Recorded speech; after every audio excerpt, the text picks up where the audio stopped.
Everybody, thanks for watching and thanks for purchasing this DVD.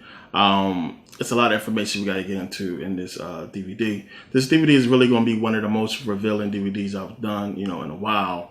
We're really going to get into a big chunk of the overall message, which you'll understand, and really go further into what we talked about in Buddhism Part 2. We want to really get more deeper into that. But I want to thank you guys for taking the time to purchase the DVD or download the video, and support, what I've been doing for a while now. And I really appreciate the support from all you guys around the world. I'm really appreciative of the support and the effort that people have really gone to basically show me that they really want to get this information and they really trying to understand, what I teach, what I'm talking about. So, it's cool that so many people are now starting to open up more and get this information and understand it. And as I said before, it's a hunger, not just in America, but around the world, for people to get this knowledge. A lot of people are coming into right knowledge and starting to understand and starting to see the clues and understand that there's something wrong with religion, wrong with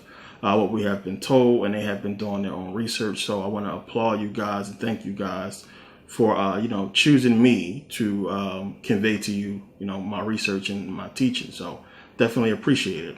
But yeah, a lot of people in Buddhism Part 2, when they seen it, a lot of people, white people, was real skeptical about the information. A lot of people really didn't want to believe it. And as I said, it's tough. It's going to be hard for people to accept some of the information. And of course, you are told to do your own research. But I wanted to be a lot more clear in this video and to get people to really understand how important melanin is. I don't think people, black or white, really understands how important melanin is. So I really want you guys to really get that and really get what I'm talking about as far as reincarnation and the need of the black woman and coming back into a melanated body. I think by the end of this DVD, you'll be more convinced than ever, and you'll have a lot more, if anything, research to look into for yourself if you still don't believe. But this should be enough. We're really going to get into a lot of deep stuff and really go into some interesting topics, and you'll be able to really get the full picture of what I'm trying to convey. So, my many years of research now, really digging into this stuff and getting into all this information, it has led me to this point years ago, a long time ago. Everything I've been putting out now lately, it's stuff that I knew, 10 years ago, to tell you the truth. So this stuff is information you really have to grasp now, because we really got to go further than this. It's a lot more to all of this. It's not just, even though it'll seem, this is not the end all. It's a lot more information you have to grasp into connecting the dots and making it more understandable to you. For me, it's easy because, I've done the research so long. So I don't have that whole skepticism anymore. When I see things and I can back it up with facts and proof and it fits the overall, puzzle, I generally accept it, if I can prove it. But for a lot of people just are still skeptic about the information. And I can understand, as white people, as Europeans, you will be skeptic because, you guys have been conditioned, as I said before, you have been conditioned to see yourselves as gods. Jesus was in your image. They show you guys as superheroes, always the hero, always the person in power. You guys have been ruling the world basically for, hundreds of years now, thousands of years. So it's tough to see, for white people to see themselves in any other context than being superior. It's really tough for them to really grasp it because they feel like, this is something, if it's true, it's something that they think everybody would know about or the information will be out there, but it is, and it's hidden. And we're going to get into a major hidden piece of it and reveal the true origin, the true, I should say, metaphysics of the Matrix, what it's really talking about in essence. And I think that's going to really, really open up a lot of doors information-wise for you as you watch it. So we're going to get into that at the end of the video. But in the meantime, I don't want anybody to think that I'm just saying this because I'm black. This is just bullshit information that I'm putting out. And I can understand how in Buddhism, somebody might have got that, kind of thought. So what I'm going to do is I'm going to let you hear from a white man. I'm going to let a white man explain to you how important melanin is. It's not too many people who have done videos, white people have done videos on melanin to really express what it is and how important it is. If you have seen, it's a few videos up now. If you do the research, you'll see it's a lot of white people out there now speaking about melanin and its importance. Some of them will come straight out and say, hey, black people are the true, pure humans who are, was made correctly in the image of God or what have you.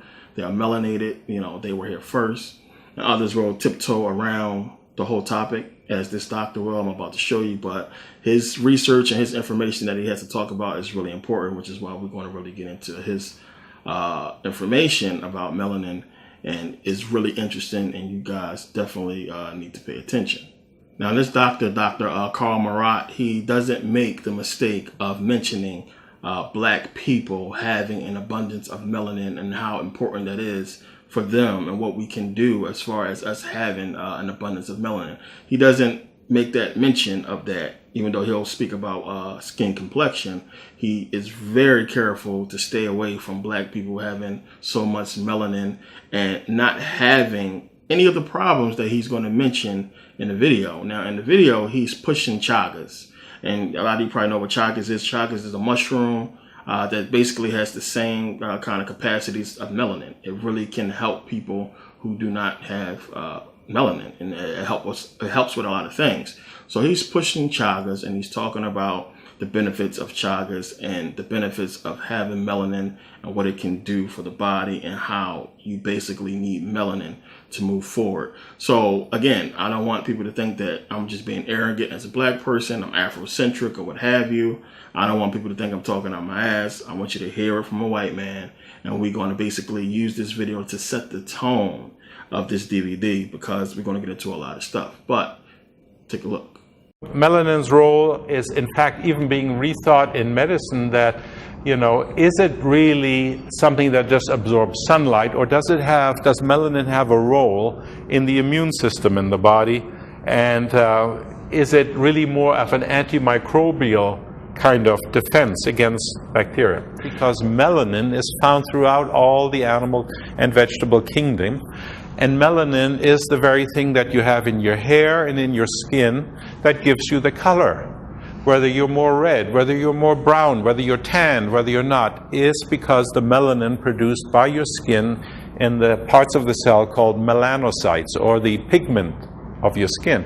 And some people who have a condition called vitiligo, where their skin looks blotchy and they have white patches, they don't make this pigment. When you're exposed to ultraviolet radiation, you make more of it. Now, melanin is what gives chaga its dark color. That's what's so rich in this mushroom compared to the other mushrooms. And what they found in Russia, it protects genes and it actually repairs broken DNA. Isn't that wonderful? Something breaks down because you're exposed to chemicals or radiation. Think of the people of Japan right now in 2011 who are suffering from huge amounts of radiation. What could we do to help them repair their, prevent cancer developing? Well, you need a DNA repairer, and that's what melanin does. Just think what you can tell people who have families over there and so on. So this is a complex molecule. It's found in the brain. It's found in your adrenal glands. It's a powerful free radical scavenger. In other words, it helps the body prevent this oxidation. So it's an antioxidant. And I believe this is what makes chaga, among other things, one of the more special mushrooms that are out there. Now, I'm going to jump in a couple times through this video to explain a couple things. First, let's see. He basically is expressing melanin and the benefits of melanin. And as I said, he fails to mention that Africans have an abundance of melanin. Now, he's talking to these people, who is probably a big room of white people, and explaining the benefits of melanin. Yet he lacks, and he fails to mention to these people that they lack in melanin severely. He fails to mention that they really need melanin and that they lack in melanin. He's given all the benefits. He's not going to mention the fact that Africans have an abundance of melanin and all of these benefits and everything that he's speaking about that melanin provides, we don't have to worry about that because we have the benefits because we are, melanated people. So he fails to put African people in that lane and showing that we are melanated and we don't have these problems. And yes, he says that, we all have melanin. It's responsible for our skin color, what have you. Yet again, he fails to tell these people that they have a huge lack of melanin, which is why he's pushing chagas. I mean, we all have melanin and melanin does all these beautiful things that he's talking about in the video. Why is he pushing chagas if they have melanin as well? So he does not mention the fact that, hey, you guys have next to no melanin, so you need chagas, you need to take these melatonin pills or what have you to get the benefits that I'm speaking about that melanin has. Black people do not need to do so, but he fails to mention this. I want to point that out so you can understand that he's being very careful about that. And a lot of people who do speak on melanin do so because they just can't talk about it. They don't want to talk about race. They don't want to get into it, and it's hard for them to admit that, Africans are, genetically superior, to Europeans. So we're going to get back into the video. Now, just look at this. I hope you can read this, that 40% of the dry weight of chaga is, made up of these water extractable substances, and more than half, when you dry it, of that extract, which is 25% of the original material, is actually this coloring, this melanin. It's called a chromogenic complex. It's another name for it makes a dark color. It's a dark color complex, and 25% of this mushroom is made up out of this. It's its most distinctive feature. Now, and again, this is in that paper by Shashkina. That's on the website. You can learn about the chemical and medical biological properties of chaga, a review study translated out of Russian from 2006. And this paper basically says, there are these polyphenolic, chromogenic, human-like complexes present in chaga. In other words, it's the dark stuff. The dark stuff, the black, brown stuff in chaga, what makes everything look so dark, which just, put it on your skin and it looks a little darker, but somehow it improves in things, as we'll talk about in a minute. That's what's in chaga. And they studied this, Babatskaya studied this in 2002, studied this melanin complex, and says it protects the genes in your body. Now, I'm going to switch hats for a minute and talk. As some of you know, I'm also an engineer and a biomedical engineer. And I've designed equipment that we took to the top of Mount Everest and did the first scientific studies on top of Mount Everest to find out why people could live up there. A very rough environment because there's no oxygen there to breathe. And with no oxygen, your brain isn't very happy, and neither is all the cells in your body. So up there is less atmosphere, and there's an awful lot of light. And so I got really interested back in the 1980s when we did this kind of work with the University of California in San Diego, where I was doing a postdoctoral fellowship. I got really interested also in light. Now, the visible light in the electromagnetic spectrum is only a small part, and it's the colors from, the deep reds to the purples. But it's in this very narrow band. Below that, there is infrared or warmth, infrared light or warmth, microwaves that we use for communication nowadays with our cell phones and Wi-Fi and so on. Radio waves are even longer. And then up here are what's ionizing radiation that breaks down things like ultraviolet light, which is faster in frequency, X-rays and gamma rays like we get from atomic reactors and so forth. So light is a very narrow part of the spectrum in what's called nanometers wavelength, 400 to 700 nanometers. Here's another way of seeing it. Here's the electromagnetic spectrum. Visible light that your eyes respond to and your skin responds to is a narrow part of the spectrum, here. Now, when you look at absorption curves in the test tube of melanin, this is what we're talking about. You can see in the blue part of the spectrum over here, the short wavelengths, which is higher energy, melanin has a lot of absorption, and it falls off a little bit, but it's in the same region that our body absorbs also light in forms of hemoglobin when you oxygenate your blood, it's also in that same region. And when you deoxygenate your blood, when the cells take the oxygen up, then you get the bluer blood, which is venous blood, and it's in the same region where melanin absorbs it. It has a very broad absorption of energy. Okay, it absorbs light and warmth very, very effectively, and it modulates something in the body. And melanin, you can think of, is very analogous to the chlorophyll. That's the green stuff in plants. What makes the plants green? Chlorophyll. Chlorophyll is the same molecule as hemoglobin that's in your blood, except hemoglobin has iron in the center and chlorophyll has magnesium in the center. It's like liquid green blood, okay? Now melanin has the same kind of ring structures and so on, and it makes very complex structures, and not all melanins are the same, as we'll talk about in a minute. In fact, there's somebody even studying that and wondering whether energy is directly absorbed from the melanin in your skin and transformed into energy in your body. Okay? And they even think about could in the future, and they're developing this now, they're taking melanin and making batteries out of them that store energy from the sunlight directly. It might in fact become a future source of how we're going to generate energy. Now, let's get back with that little bit of physics background. Let's talk about melanin inside chaga and melanin inside the body.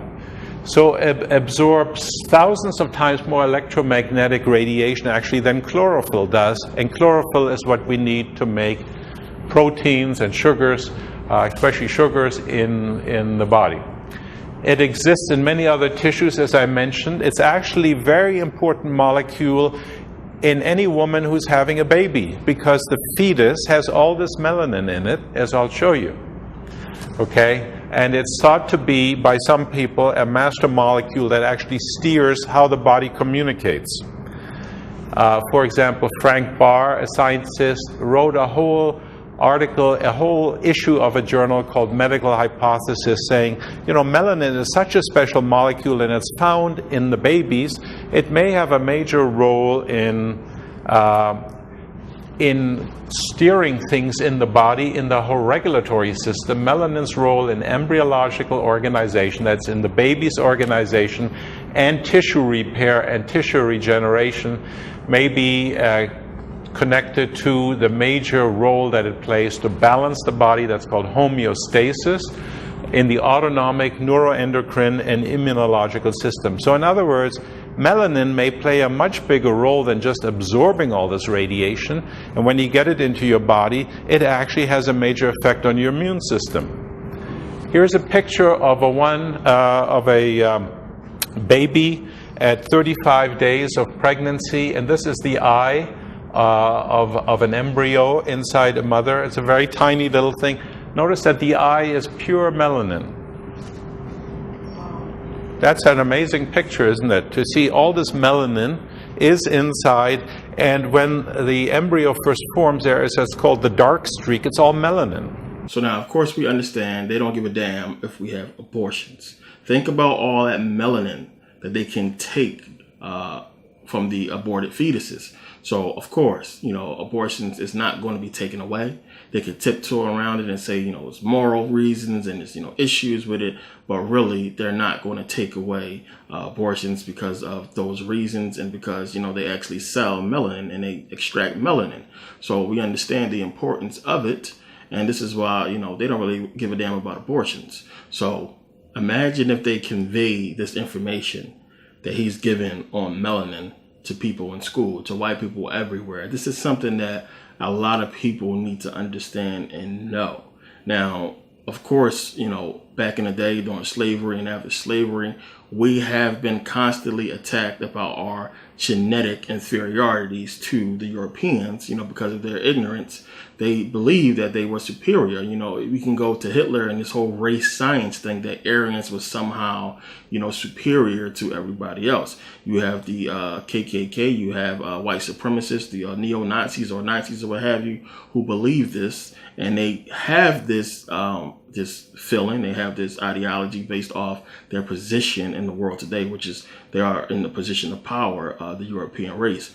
They really hold on to this ideology that because they are in this position, that they are somehow superior, not understanding that, Africans was easily defeated because we were a spiritual civilization, and we could never conceive doing such a thing on a grand scale as far as enslaving, people, white people or what have you, around the world for labor. So if they actually told people or taught this to a lot of people about melanin and how it really affects the body, then people will begin to see African people in a different light, and which is why they're not going to teach that, because they just can't come to grips with it, and they don't want to admit, the problems they have in the fact that Africans would be superior genetically to Europeans. So they're not really going to get into that, but we understand that they already know this. They've been stealing our organs, for a long time. Our organs is basically covered in melanin. They understand the benefits of it, as you just heard.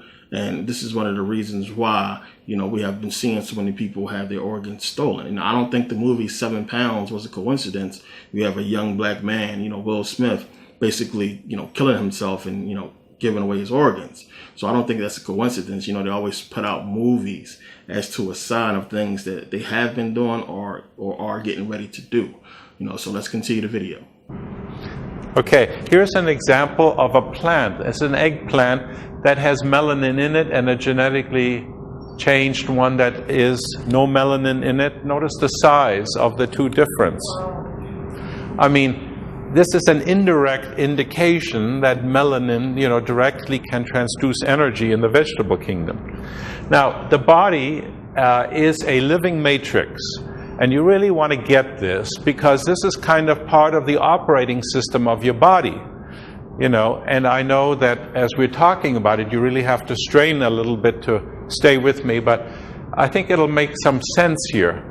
The body is actually a communication system where everything is connected to everything else, and it works through light. It works through light. It's called biophotons. And in this communication system, cells have connections to other cells called integrins, and electrons and light flows between cells. So it's like a supercomputer. Your body is like a supercomputer, and the skin is connected to every other part of the body. Kind of like a spider web, where everything, when you tug on one part of the spider web, it connects to everything else. And so these cells connect to the connective tissue, which the skin is part of, and it all works like semiconductors. Now, semiconductors, like computer chips, are made out of silicon.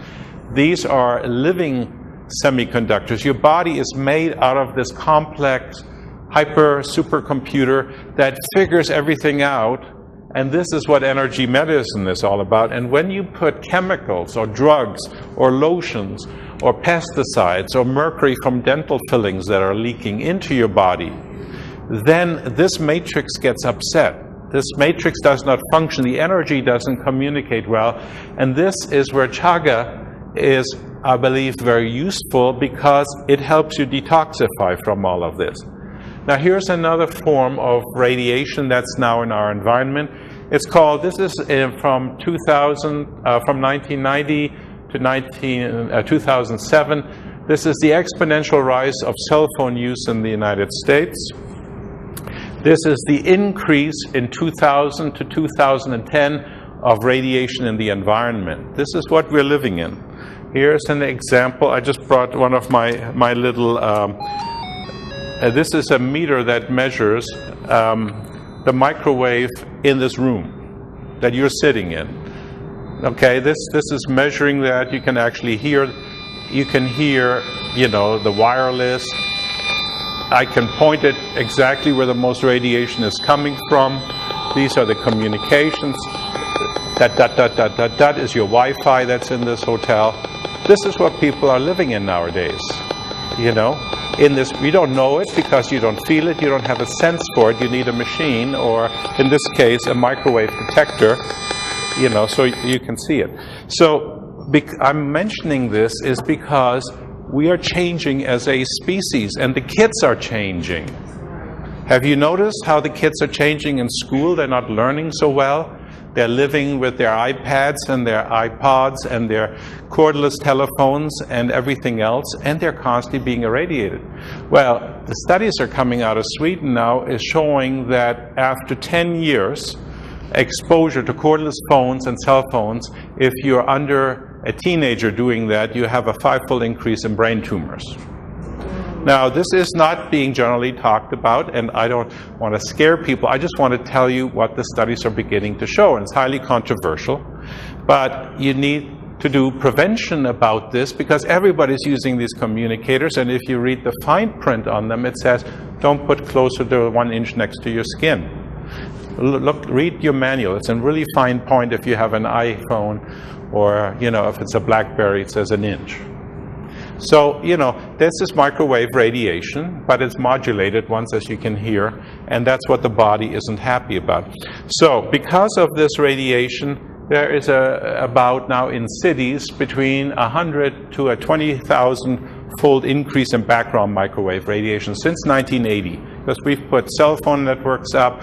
Now we're putting up smart meters on people's houses in California. They're all using microwaves, and everybody says, well, they're not affecting anything. But we have shown studies, many scientific studies, that it causes DNA breakages, and the body generally repairs this DNA. But if you have chaga on your skin, I believe, or in your body, it helps repair these DNA breakages more. So just that reason alone, I think, as prevention, it's a useful product to have. Does that make some sense to you? Yes. Yeah, because you really, this is what we're living in, and we're kind of drowning in this microwave without even knowing it, because we don't see it like light, or we don't hear it like sound. We don't have a sense for it. And these things take a while. So melanin has a high antitoxic potential and helps enzymatic processes. It's a non-specific protective agent. It helps against mutation.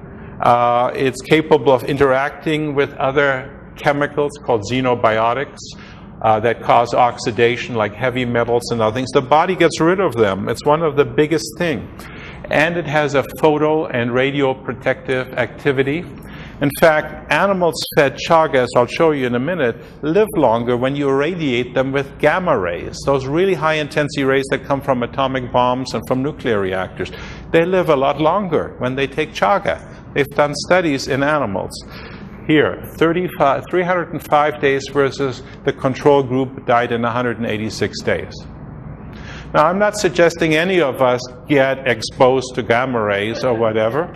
Not healthy, but we're living in a world that's a little abnormal. It's not what your grandparents lived in, and not even what your parents lived in. So now, he said a whole lot about melanin. And a lot of that information is stuff a lot of us knew. A lot of it may be new to some of you, but it's very important information, and it gives you a clue that you really have to think deeply about as to the effects of melanin and how it's really needed in the body. So now, to get something out the way first, this is what you have to understand, what he didn't really put in the video, which I'll explain why he didn't. You have to understand first, there is no such thing as melanin. Plain and simple, there's no such thing as melanin. Melanin is a word created by Europeans to basically cover up carbon. Carbon-12. Carbon-12 is really melanin. I know a lot of you probably heard about this or know about it, but we're going to go into it a little deep here so you can really understand what this is really all about. So I know you probably say, well, what's all this stuff about melanin we just watched? Just basically replace melanin with carbon, and you have to understand why they came up with that. And I know you're going to ask yourself, why would Europeans come up with a word to basically replace carbon if melanin is actually carbon? Why would they want to hide that? And we're going to basically answer that question by, posing another question. And you have to think to yourself, wouldn't you think at some point in history, some point in time, Europeans did research to figure out what is it that make black people black? You have to think at some point they did that study, right? Of course they did. And when they did that study, they came to the fact that, one, they have a lot of problems themselves, and they lack an abundance of melanin that is really important and essential to life, to being a human. And one of the reasons why they hid it, why they basically had to change the name to melanin, It's simple. It's because melanin is not an element. It's just that simple. Melanin is not an element essential to the existence of human life. Carbon-12 is. So if you say to people that, they lack an essential element to being a human being, to being, from the creator or from, the divine or what have you, when you start really getting into it scientifically, then people will really trace it back to something that they don't want them to trace it back to, which we'll get into. So thus they came up with the word melanin, which we'll talk more about that in a second. So now understand, I'm going to use melanin because you guys are more familiar with that word. And, when I say melanin, I'm talking about carbon, carbon-12. Let's say carbon or carbon-12, I'm talking about melanin. So understand that. Now, they came up with melanin to hide the fact that melanin is carbon, which is an essential element. Plain and simple. You have 6 elements that make up the building blocks of life, or what they call the elements of life. You have hydrogen, oxygen, nitrogen. You have carbon. You have phosphorus, and you have sulfur. These are basically the elements of life. And they understand when you start really digging into carbon, it's going to lead you back into some information they don't want you to really know about, which is going to lead you back to Kemet, and you're going to understand a whole wealth of knowledge, believe it or not, which we'll get into.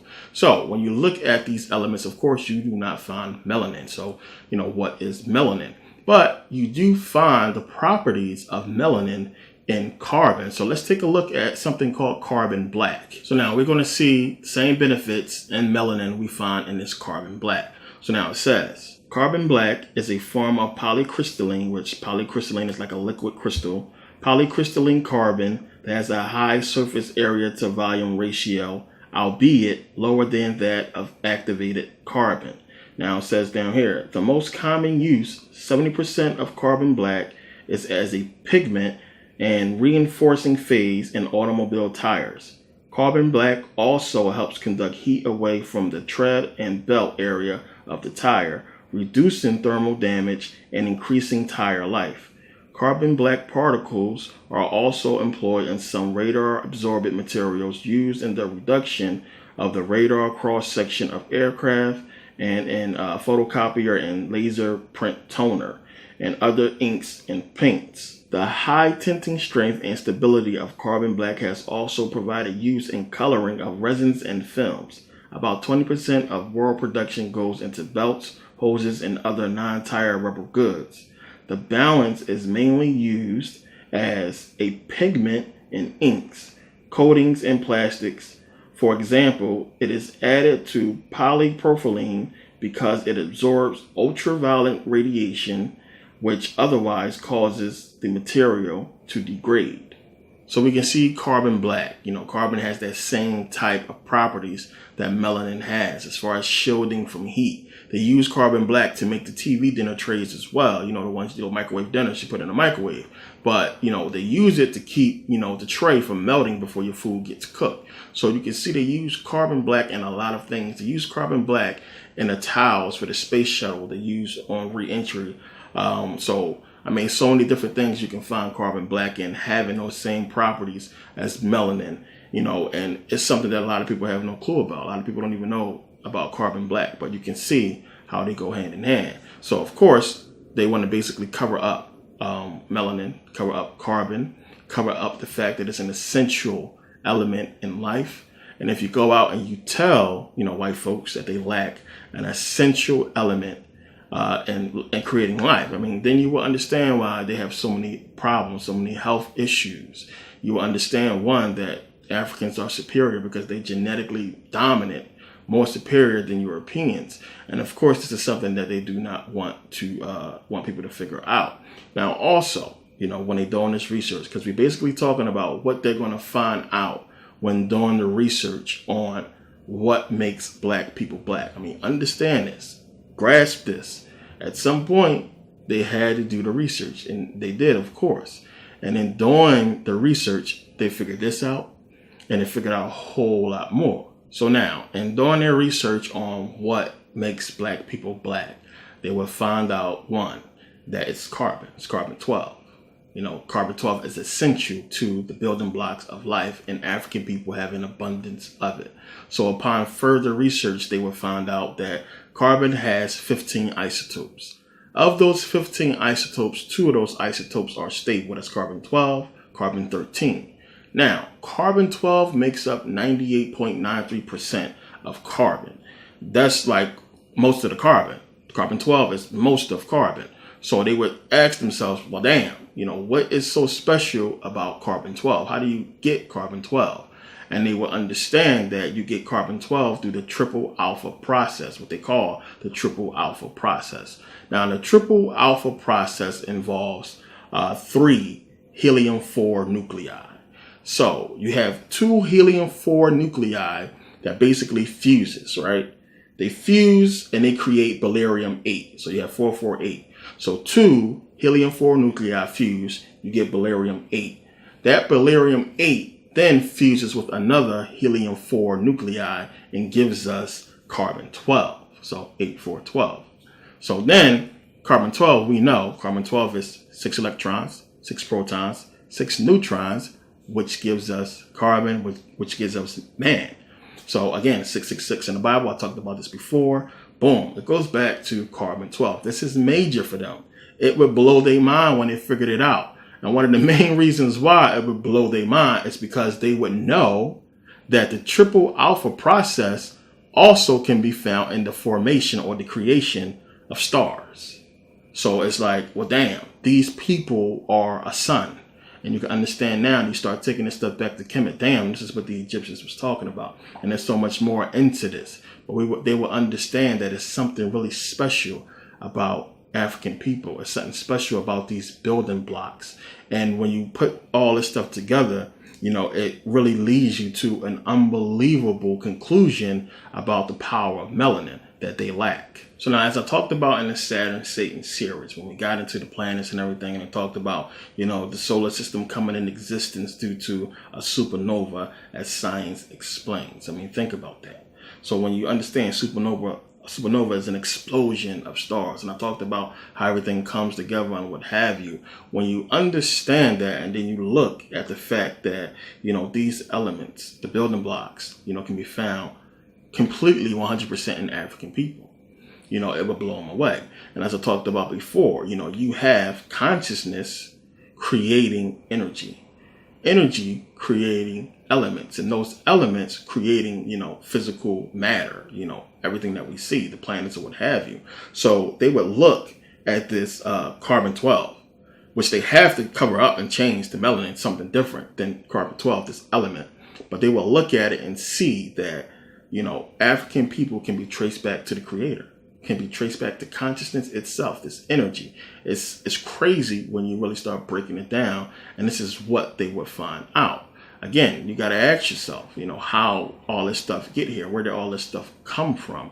And when you understand, again, consciousness creating energy creating these elements are the building blocks for everything that we see. So what basically scares them, and any scientist, any real scientist, or anybody who really studies, physics, who studies the universe, the stars, what have you, this is so easy for them to basically get, and it's tough because you have most of the scientists and physicists being white people.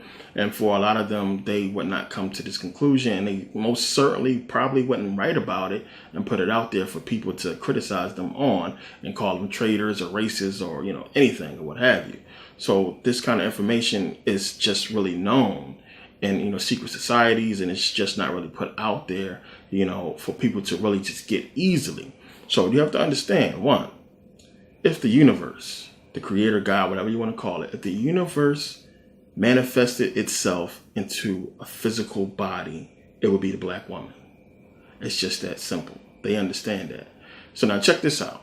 You have consciousness creating energy creating elements, those elements creating the physical material universe that we see.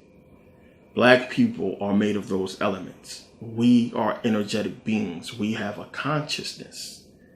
It's just that simple. So the consciousness of the universe, the consciousness of God or what have you, creating the energy, creating the elements and the physical material reality of this universe that we see today is the same as when a black woman gives birth to a child. So the black woman is basically a physical manifestation of God, the Creator itself. So when you understand how the building blocks work and you start backtracking and putting this stuff together, this is the conclusion that they will have come to, and basically trying to figure out what makes us black. And they did this a long time ago. And they understand it. And when they understood it, things changed. Plain and simple. So there's no way you can do the research. You can do that research on what makes black people black and not find this out. So what do they just say? Oh, it's melanin. It's a pigment. And notice what he's saying in the beginning of the video. He says, oh, well, is melanin just something that just makes our skin black, or is it more to melanin? You know, understand that, because that's what people have been told. Oh, no, it's just melanin. So think about it. They did the research. What makes black people black? What is it? And they found all of this out. So they just said, no, it's called melanin. It's this pigment stuff that just basically makes your skin black. That's all it is. But then here you have, again, a doctor, a white man, gives up all this information. And it changes the whole understanding and the whole thought process of what melanin is. Now, again, he didn't say it's carbon. He didn't say it's carbon-12. And you can admit that carbon-12 has the same benefits of melanin, as I just talked about.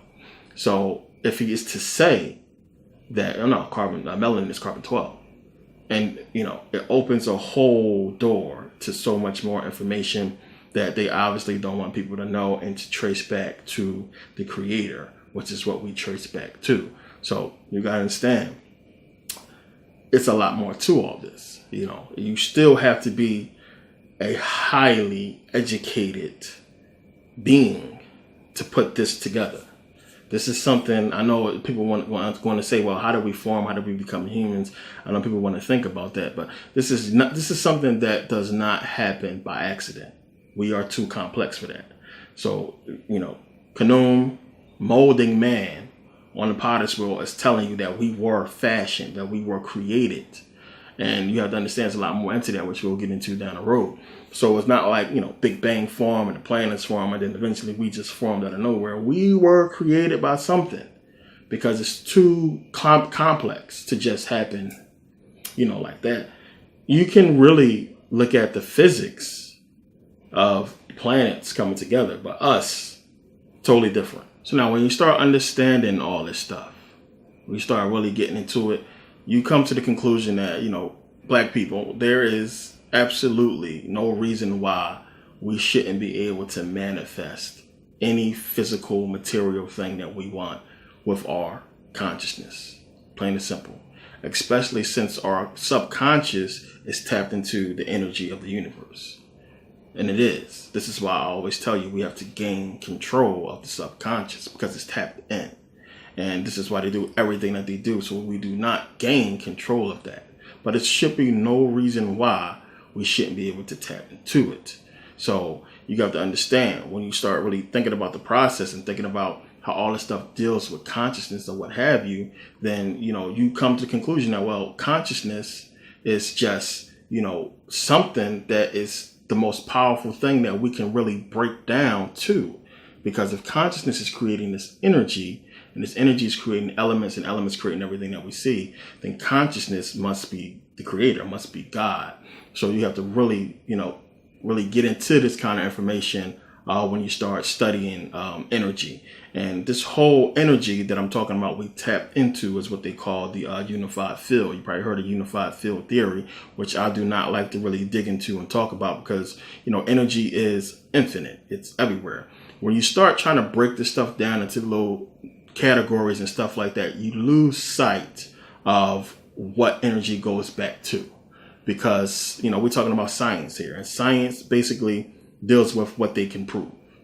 And really, when you get into it, you start tracing back this unified field, this energetic grid they want to talk about, then, you know, really it goes back to consciousness. And you have a bunch of people who can't really conceive consciousness and really understand, you know, consciousness. Because when you start talking about where did this energy come from, you get into the whole idea that, you know, something can't come from nothing. And this is what a lot of people always say, well, you can't have nothing come, you know, something come from nothing. There's nothing. And then how does something come out of that? What is that? And this is basically what energy does. Energy is coming from consciousness, and consciousness, so to speak, is like nothing. Consciousness can be considered God.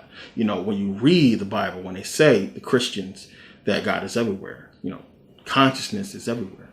When they tell you, bow your head and pray to God or what have you, you're talking to consciousness. When you meditate, you are basically tapping into your consciousness. You are basically trying to develop your consciousness to basically, join together the masculine and feminine energy. So it's talking about consciousness when it's talking about so many different things that deal with religion. So Jesus, again, talking about going within yourself, meditating, consciousness. So these are things that it's tough for them to really grasp when it comes to this energy. So we got to understand a lot of the terms that they use, the scientific terms. If you notice me, I try to stay away from all that stuff. I try to really give it to you straight out.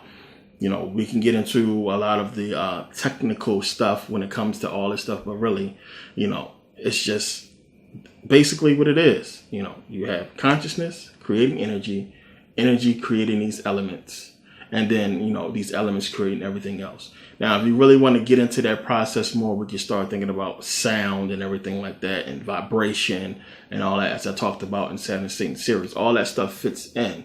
But really, to keep it basic, you have consciousness, you have energy, you have elements, you have everything else. So as they say, God is unseen. Consciousness is unseen. Consciousness created energy, and they just can't grasp that energy coming from nothing, which is why they really can't agree on unified field theory. And a lot of this, the findings and studies are, not accepted. There's a lot of issues with it. So a lot of the researchers just can't come together on unified field, which is why, it has all the problems.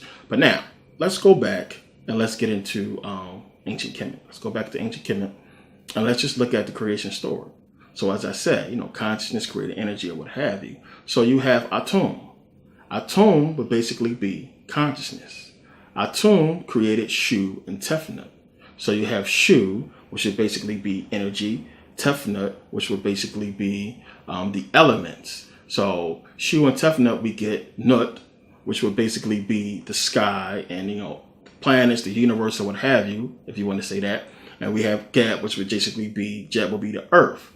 So you have consciousness, Atum, creating energy, Shu, and elements, which would be Tefnut. So consciousness, you have energy, you have elements, you have the creation of earth, and then you have Osiris and all the others, which would basically be aspects of nature and reality, which would be us, that exist. The sun is a major part of the whole thing, of course, because, an exploding sun is basically what created all this. So all this stuff comes together. So it's really easy to put it like that, as the Egyptians put it with the creation story, as you've seen how all this stuff comes together. Remember, out of nothing, Noon, in the waters of Noon, nothing, darkness, space, you have Atum.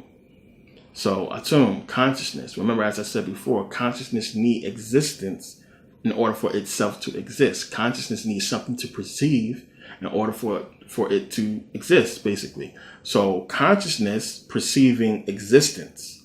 And when it perceived existence, it became aware of itself. And then consciousness moved. And in moved, you have energy. And that takes energy to move. Any kind of movement you do is energy. So when you start going into all that, you can really start breaking down a lot of the creation stories from other civilizations as well, that really go into basically what I'm talking about as far as consciousness creating energy, energy creating elements, these elements creating everything else. So again, the ancient Egyptians was on point. The Egyptians was on point with the information. They really understood what this stuff was about. And the reason why I break it down the way I do is because they break it down so easily for people to understand. So we talked about before how a lot of people don't want to count the, let's just say, the decipherment of the Egyptian hieroglyphics. And you just can't make this stuff up. The Greeks didn't know it. There's no way that they could really understand this information until, they was taught by the ancient Egyptians. But the Egyptians obviously clearly had this information.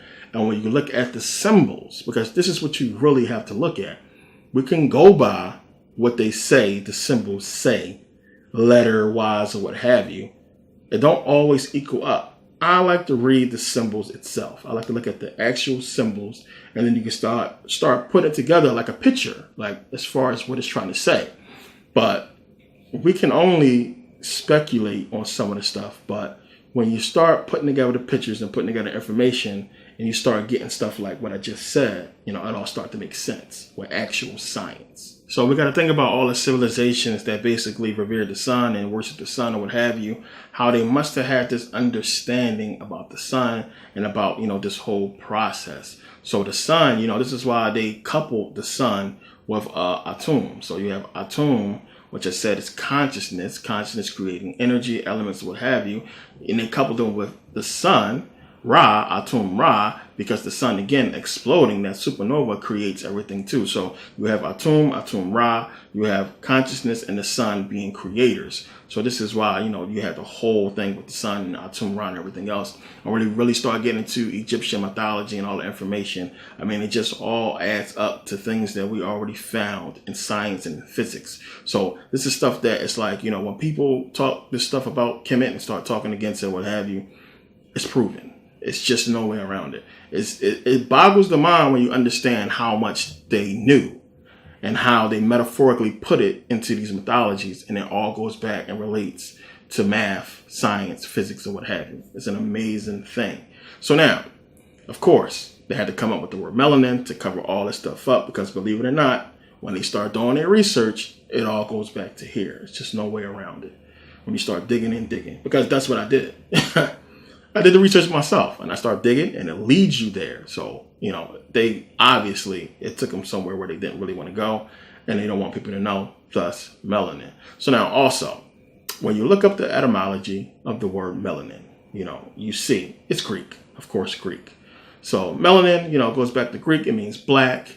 And the more interesting thing about this is the word basically began in the mid-19th century. So we're talking about the mid-1800s. So you got to ask yourself, well, damn, that's recent. What was they calling it, before that? Did they know about melanin before that? Obviously they did, because they knew about carbon. Carbon goes back to the 18th century. We're talking about the 1700s. So they knew about carbon. So they understood this stuff. So again, we're talking about a fairly new word created by the Greeks. And we know if the Greeks created it, and it pertains to black, we know what they were trying to cover up. So melanin itself means black. It goes back to blackness. It goes back to carbon, blackness. And we can understand this stuff when you really start getting into it. Now, Denzel Washington's first movie, Carbon Copy. This movie came out in 1981. It's Denzel's first movie. Now, Carbon Copy, in this movie, you have Denzel Washington, black kid, basically going to his father, played by George Segal, a white man, and telling him, hey, I'm your son. So, carbon copy means an exact copy. So it's basically a play on words, because Denzel is clearly not an exact copy of George Segal, him being carbon or melanated. So I think that, one, you have to think, they could have cast a more lighter person. I always thought about that in this movie when I watched it. It's a good movie. You have to think that, damn, it would be smarter for us to cast a light-skinned black guy, to make it more believable that this black kid is from this white guy. But no, they cast Denzel, and you can see he's clearly 100% black. No way he's mixed with anything. But I think that they did that to show that, melanin is carbon. And that, too, I think they wanted to show that, the stereotypes and things that black people of color go through because of their skin color. So, I wanted to point that out. But the movie was called Carbon Copy. And, and doing this research when, it just popped up in my head, carbon copy, carbon, black, melanin, about a black kid. It can't be a coincidence. So now, as I said, I really wanted to prove my point on what I talked about in Buddhism Part 2, so you can really understand. Now, believe it or not, I have basically proven my point about the esoteric occult understanding of God goes back to the African melanated people. It's just that simple, whether you choose to accept it or not. But I'm going to go further in proving my point. So we're going to go into the Bible. We're going to go into a couple more things. So now, remember, Dr. Karl Marat said this. The body is actually a communication system where everything is connected to everything else, and it works through light. It works through light. It's called biophotons. And in this communication system, cells have connections to other cells called integrins, and electrons and light flows between cells. So it's like a supercomputer. Your body is like a supercomputer, and the skin is connected to every other part of the body. So now let's go to Matthew 6:22. It says, "The light of the body is the eye. If therefore thy eye be single, thy whole body shall be full of light." Clearly, it's talking about the third eye. So now understand, as Dr. Karl Marat said, melanin is a conductor of energy. It can concentrate energy and absorb light. That energy, that light, is you. So, during meditation, when you meditate, your consciousness is using the melanin to basically activate your chakras and to activate your spiritual light body, sending Kundalini energy up the spine to activate the pineal gland on the third eye. Now, the third eye, the pineal gland, is the only thing that can fully tap into your subconscious. And white people have a calcified pineal gland and next to no melanin. So understand, melanin is the driver of your Kundalini. Melanin is the driver of your spiritual vehicle. It is the pilot, the captain of your vessel. So without melanin, you have no way of getting the energy to the brain. You have no way of driving the energy up the spine and activating the third eye, which will give you access to the subconscious. So because of this, you have white people, Europeans, you are a slave to your subconscious. You are a slave to the lower brain. It's just that simple. So this is why they call, white people the devil, Europeans the devil, because you can only access that lower brain. You are driven by the lower brain. And because you can't get this Kundalini energy, this Kundalini rising, this is all you know. So when you die, your energy only knows the material and not the spiritual. It's just that simple. So you need the melanin to get this energy. You need this Kundalini rising. You need to activate the third eye. All this stuff cannot be done without a driver. So you need the driver. So it's a known fact. Europeans have a 60 to 80% calcified pineal gland and next to no melanin. Now, this is not something that I'm saying to be evil or malicious or mean or something like that. This is a fact. This is why you have people like Dr. Karl Marat pushing chagas, and you have melatonin pills.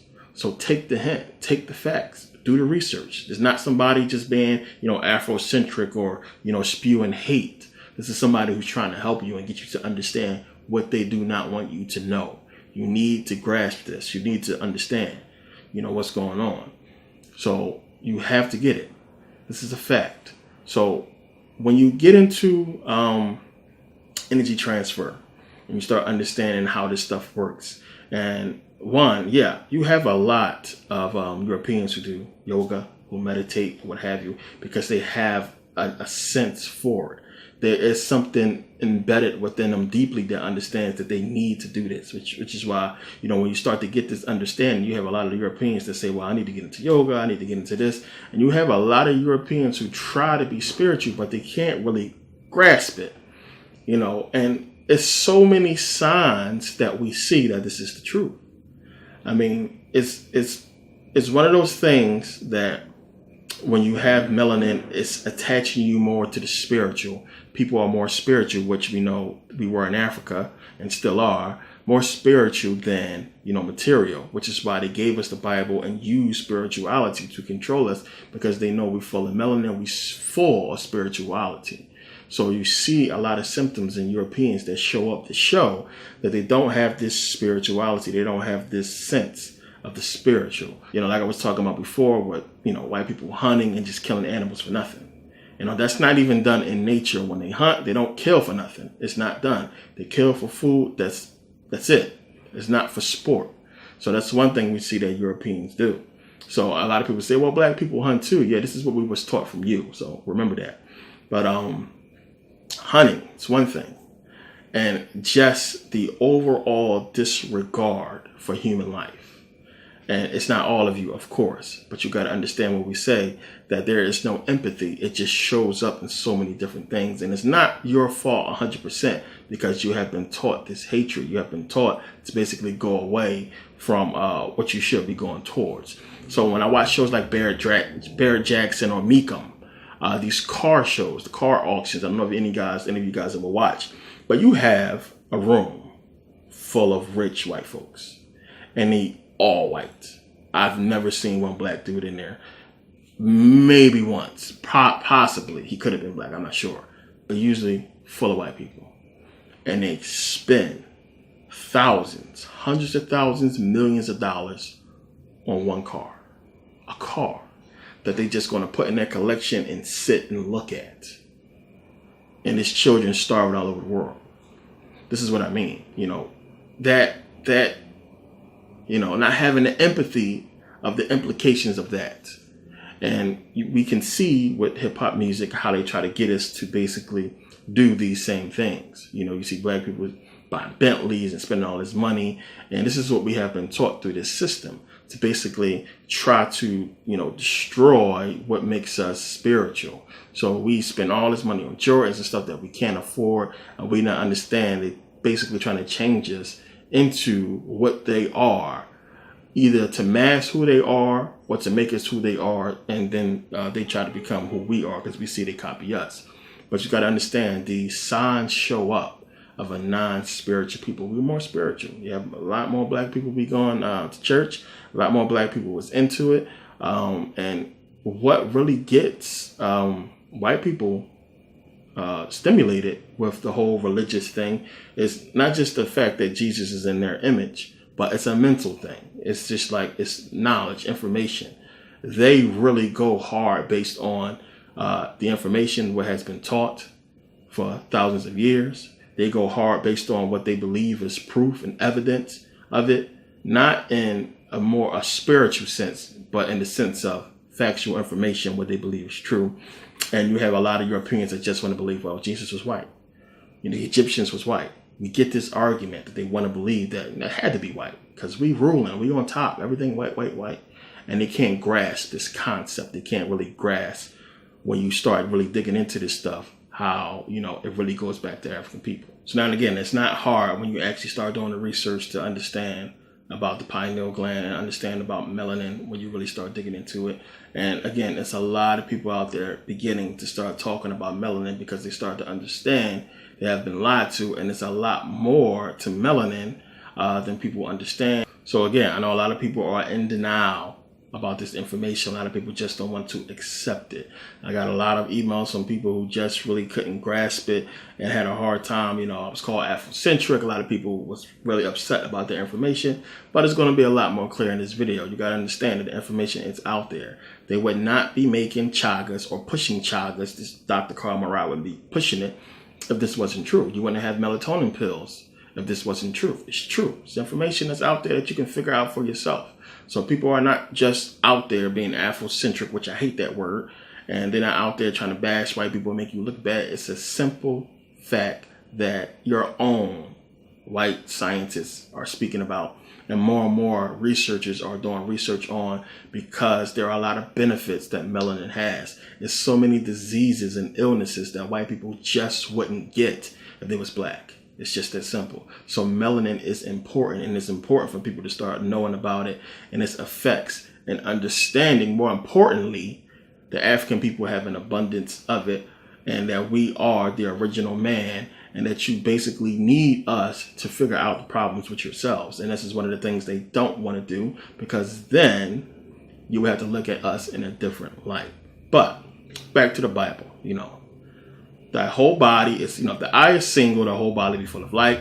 The light of the body is the eye. What is it talking about? It's talking about the pineal gland, of course. Now, the pineal gland emits light. How many people knew that? The pineal gland actually emits light. So now, in talking about the pineal gland, I'm going to read here. It says, it is already known to release various chemicals into our body, including a derivative of the feel-good chemical serotonin called melatonin. This hormone affects the modulation of our waking and sleeping patterns, but also affects our sex drive according to diseases. Viagra. Excuse me. Though scientists still admit that they still don't yet have a complete picture of the pineal gland's function. Of course they do. Bullshit. It is located in the hidden center of the brain. It is pine cone shaped and no bigger than a raisin. Incredibly, it is actually bioluminescent, so glows within the darkness of the brain as if lit by a tiny light bulb, and it has also been found to be sensitive to light. Interestingly enough, the anatomy of the gland actually consists of a lens, a cornea, and retina, just like our eyeballs. Also, according to scientist Dr. Graham Blackwell, a large number of small crystals have been found in the gland called calcite microcrystals. They bear a striking resemblance to the calcite crystals in the inner ear that have been shown to exhibit the qualities of an electric field known as piezoelectricity. If the pineal gland crystals exhibit the same qualities, then this would prove a means whereby an external electromagnetic field might directly influence the brain. And of course it does. So again, it's talking about you have melanin. It's talking about the pineal gland. And as I said, melanin being the driver of the vehicle, this energy to affect the pineal gland. So of course, this energy can basically program the brain. We know it sends signals down the spine, and this is how we move or what have you. So this is stuff they already know. They have done the research, trust me, on the pineal gland. They understand the importance of it. They understand what it can do. They understand how melanin is essential to the pineal gland. So when you're giving up all this information and you're saying all these things, then you say, but, Europeans have a 60 to 80% calcified pineal gland. There's an issue, there's a problem. And a lot of people are not looking at that. And they're not saying straight out, African people, black people, well, they don't have this problem. They are genetically superior. Their babies develop faster. They are smarter. They are genetically stronger. Everything about them resembles the universe. And of course, this is not going to be said, but this is what people have to understand. This is what you have to know. And again, this is not information that was put out there for you to basically just get. And the reason why it's being put to you the way that it is secretly is because they don't want you to understand exactly what I was just saying. So now it's easy to see, the pineal gland having these crystals, inside of it. So when you understand the implications of how crystals affect light, how it can store light, this is huge. When you think about the fact that we have this in the pineal gland, and he's telling you about the energy and light that our body produces and everything. So you can understand how these things can go hand in hand. So melanin is a huge part of all of this, because again, it is the driver that's going to get this energy and light to the pineal gland. And the pineal gland is going to get it to the subconscious to get you to start, activating it, to get you to start, bringing it together with your consciousness. So, it's a huge thing when you see that. Again, they're talking about in the article about, bioluminescence, the pineal gland actually lighting up. So this is one of the reasons why when they show the pictures of Jesus and, Krishna, what have you, they have that light, the sun behind their head. The pineal gland is the sun. This is one of the reasons why it has that. So you can see everything fits. I mean, it's just, there's no way. You got to get this. This is not bullshit. Everything fits. It all works. It's going to fit a lot more as we keep going. So this is what this is all about. But let's go back to the Garden of Eden. So then I love going to the Garden of Eden and getting into this stuff. So now, God basically didn't want us to get the tree of life and the tree of knowledge. If we did so, we'd become gods. So God didn't want that to happen. So now understand, the tree of life, the tree of knowledge of good and evil, is basically your spinal column and your brain. It's just that simple. When you look at pictures, they look just like trees. So the tree of life, the tree of the knowledge of good and evil, what have you, it's just your spinal column in your brain. So you have the tree of life, basically where your pine cone shaped pineal gland sits on. You have the tree of the knowledge of good and evil, where you have the reptilian lower brain, which is why the serpent is on a tree in the story, because it symbolized the reptilian lower brain sitting on the tree of your brain, which, looks like a tree.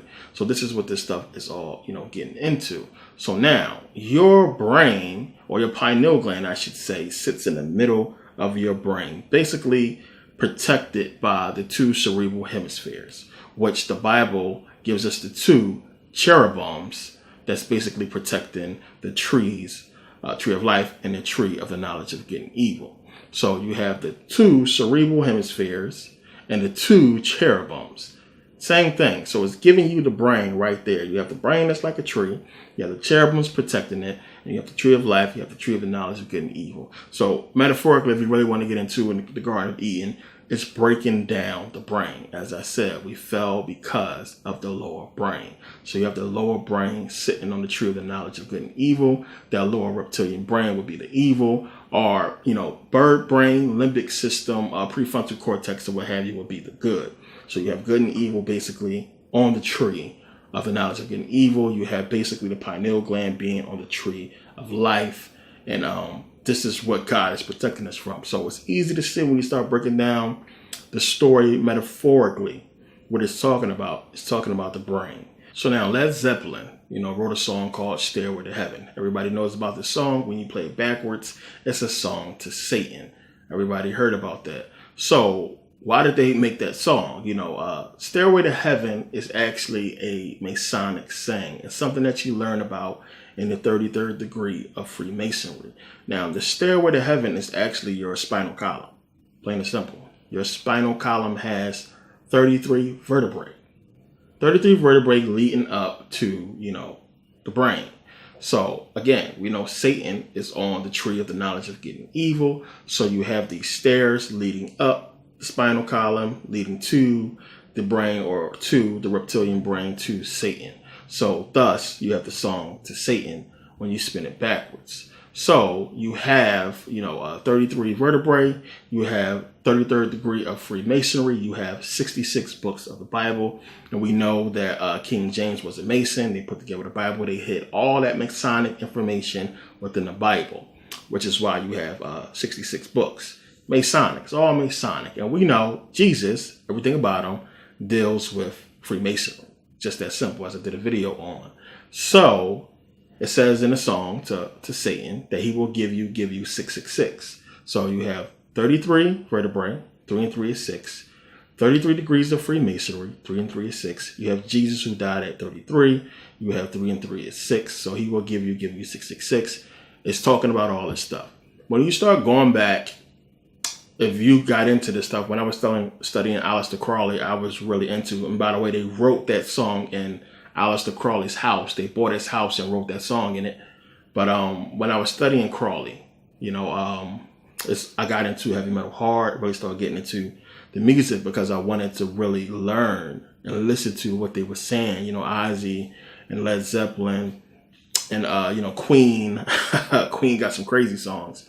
And really start getting into the music because it's so much hidden in a lot of their music. And I really, if you can put up with it, I liked a lot of their music, to tell you the truth. But I really encourage people to listen to a lot of those songs and really start decoding, because it'll help you, in your brain, to get into your brain and you start thinking about stuff. You'll be doing research and that song will pop into your head or something that they said. And you'll be like, that's what it's talking about. You can never have too much information, trust me. But there's so many different sayings, so many different phrases, so many different things that we can go into that's going to lead you to the understanding of melanin and the brain. It's going to lead you to the understanding of Kundalini energy and the understanding of how melanin is important to all of this. So when you have people like, Alice Cooper and Queen and all these white folks doing these songs who don't really understand what it's about, you got to understand, when a lot of these initiates come into Freemasonry, they have no clue. They just, I'm a Mason, what have you. You do not get this knowledge I'm giving you till you get to the 33rd degree and beyond. It's just that simple, because then if you got this kind of knowledge at that level, I mean, it changes a lot. It makes you really start to call into question a lot of things that, you're doing. And it's so many people who just have no clue about this stuff. And you can imagine how a person would think if they're white and they came into this knowledge that I'm going to give you here, or what we talked about at the end of Buddhism 2, about how the melanated black person is needed and is essential to basically going to heaven, or to basically ascending to your purpose, in creation. So, when you start digging into Jesus and everything about Jesus, when you start digging into the people that surround him and things that surround him, you're going to find that it shows up a lot in math, physics, astrology, and of course Freemasonry, which Jesus is just surrounded with it. He's a Mason, he's a Mason, just that clear and simple when you start really getting into that information. So, it's really, really clear to see. Now, Jesus was crucified in Golgotha, which is the place of the skull. So we know Jesus is the sun is the pineal gland. The place of the skull is where the pineal gland sits. All of it goes back to the pineal gland, goes back to melanin. It's all fitting there, plain and simple. Now you have Jacob's ladder. What is Jacob's ladder? It's the same as the stairway to heaven. It's your spinal column leading to the pineal gland, to the brain. So you have Jacob's ladder. You have Genesis 32:30. Jacob called the name of the place Peniel, for I have seen God face to face, and my life is preserved. Everything. I mean, it all fits. It's all going to lead you here. There's no way around it. There's no escaping it. What do you think all this stuff is for? And it's tough for people to get this kind of information, and it's a part of you that want to run from it. But then it's a part of you that is intrigued by it and wants to continue on. And you got to understand, they put so much out here in the world to try to make you comfortable with your normal life, with your normal self. I don't want no troubles. I don't want no problem. I want to keep my head down. I want to just go about my life. I don't want to deal with this shit. And a lot of people feel that way. And a lot of people, some people get depressed, watching my videos. And some people get, I had a lot of people, man, your videos is depressing. They make me sad. They make me have no hope. And how could you not have hope, man? How could you not get this? I know it's all scary. It's all weird information, but you got to get this stuff and understand that this is amazing, that you have the knowledge, that you're understanding this, that you're going to have the tools necessary to do and fulfill your purpose. This material stuff is shit. It's nothing. Come on. You can't keep it forever. You are going to die. It is inevitable. Plain and simple. So you got to grasp that and understand it and grow up and not try to hold on to this physical material stuff, and understand that this stuff is just here for you to basically fulfill your purpose. It's just that simple. So everywhere you look, you're going to keep finding this stuff. You're going to start finding out that it all leads to the Bible. It all leads to Kemet. It all leads to you, black people. So this is basically going to bring me to, my final part of the DVD, which is going to be long, but it's going to be cool. It's going to be worth it. And this is where I really can prove my point, or one of the best things I can use to prove my point, because it's so many places that you don't understand that's telling you exactly what I'm saying. So as I said in the beginning of the DVD, beginning of the video, we're going to use the Matrix to basically prove this point. You're going to understand what it's really, truly talking about. It's so many people who put out videos on the Matrix. I know you've seen a lot. I talk about the Matrix a lot, but they don't have the clear understanding of what it's talking about. I think after you see what I'm going to show you, you'll understand that it's the truth, that it's clear.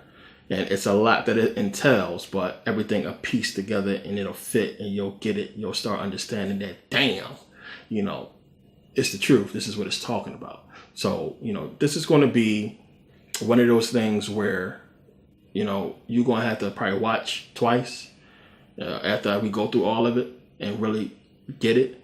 But you should be able to get it the first time. But it's a lot of information, but it's going to be cool. It's going to be really insightful, and it's really going to make a lot of sense. So now, as I said in the beginning, you guys have been spoiled. You're a Superman, you're a Batman, you're the X-Men. You're so many superheroes. There's so many things that you have that portray you in this positive, unbelievable light as being the superior being over everybody else.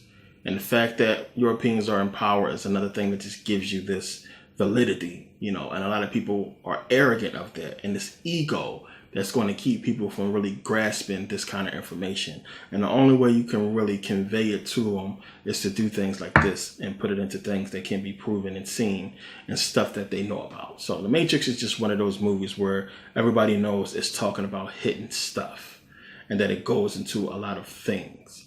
But you got to understand, when I'm talking about,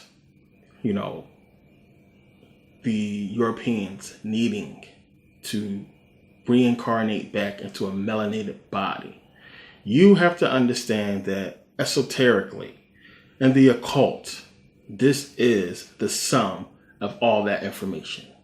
It's giving you that. This is what it's telling you. When you put it together, when you start getting into the information, the main thing, one of the biggest, deepest secrets that is hidden, that it's almost impossible to figure out. I'm not going to say I'm just super genius or what have you. It's right there in front of your face to tell you the truth. It's playing on your prejudice. It's playing on your, let's say your programming, the way you have been programmed. It's playing on you being spoiled and everything. It's playing on that so you don't come to this conclusion, as I talked about in part 2. But it's playing on all that. So, you have to understand that you have to come back into melanin in order to ascend. It's just that simple. Jesus tells you in John 3:33, take the hint. He tells you, except the man be born again, he cannot enter into the kingdom of God. Plain and simple. And by that born again, it's telling you, you must be born again of a black woman, of melanin. All the metaphysics of the kingdom of God, the kingdom of heaven, as I proved and showed you, and that scan the Bible and Christianity finally explained, equates to the womb of the black woman. So when you start putting everything together, it's telling you this is what it's talking about. Let's get into this thing. First off, we go to Matrix Revolutions, the last Matrix. Remember, Neo wakes up at the train station. And he wakes up and he goes over, he sees the little girl first, and he sees the man. He tells her, hey, leave that poor man alone. And he sees his wife. This is the biggest clue of the Matrix. This scene in the Matrix gives away the whole entire series. Plain and simple. He gives it all away right here. And of course, they would save it for the last movie. But this scene is where everything is, as I'm about to break down. So he goes over and the man explains who he is. And when I first heard it, it just blew me away when he talked. Comes right up to Neo. Hi, I'm Ramachandra. This is my wife, Kamala, our daughter, Seti. These are all Hindu gods. It's just that simple. So to me, I'm just blown away. Like, did he really just give it away like that? He kind of hit something, which you'll get into later. But just like that. So when you understand these Hindu gods, you can start really from the last Matrix Revolutions, from the third movie, you can start breaking down everything else. Everything starts to unravel when you start to understand what he's representing.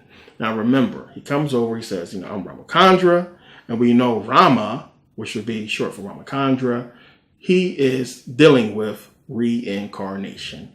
Rama is more well known for incarnating as Krishna.